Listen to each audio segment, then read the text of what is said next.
Alors, outre le fait de l'enrichissement personnel, dans quelques temps, j'aimerais me réorienter, passer des concours.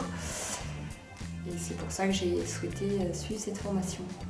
Parce que j'arrivais, je pense, à une période dans ma carrière où j'avais besoin de me replonger dans la théorie.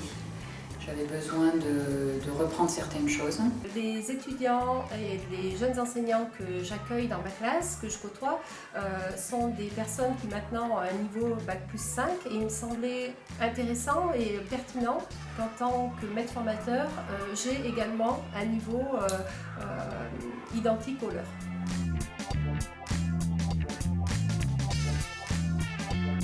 Du coup aussi, on n'a payé que les droits d'inscription, donc l'aspect financier aussi n'était pas négligeable. Alors le fait que cette formation soit proposée sur le Puy, c'était intéressant parce qu'on n'a pas forcément la possibilité d'avoir un congé formation pour passer un master. Alors moi j'avais un niveau licence, donc effectivement j'ai bénéficié de l'équivalence pour le Master 1, ce qui était quand même très intéressant.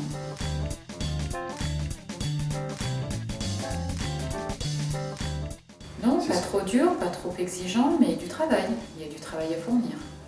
Voilà, il y a de l'investissement. On sait qu'il va falloir concilier des choses avec sa vie familiale, sa vie personnelle, sa vie familiale, l'école, voilà. Alors, cette formation pouvait donc se dérouler soit sur 2 ans, soit sur 3 ans. Pour ma part, j'ai choisi de la faire sur 3 ans parce que 2 ans, ça me semblait trop court et une charge de travail trop importante. Au niveau de l'organisation, ce sont les mercredis, donc avec la réforme des rythmes, je ne sais pas si ça va pouvoir continuer. Et une semaine de stage par année de formation. Donc nous avons à la fois des cours en présentiel, nous avons également du travail à faire à distance ou à la maison et chaque unité de formation est validée par un travail écrit que l'on doit rendre, un dossier, une séquence et par un partiel sur table ou un oral.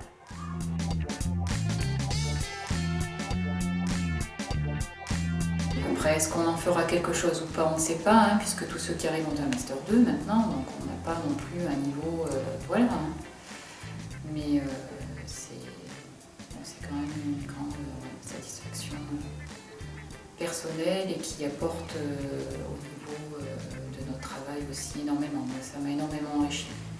Lorsqu'on est en formation initiale, on a souvent un enseignement théorique, mais comme on n'a pas de pratique, c'est difficile, comme on a peu de pratique, c'est difficile de voir vraiment le lien entre la pratique et la théorie. Et là, le fait d'avoir des années de pratique derrière nous, d'avoir cette formation théorique, ça nous permet vraiment de pouvoir voir le lien entre la pratique et la théorie.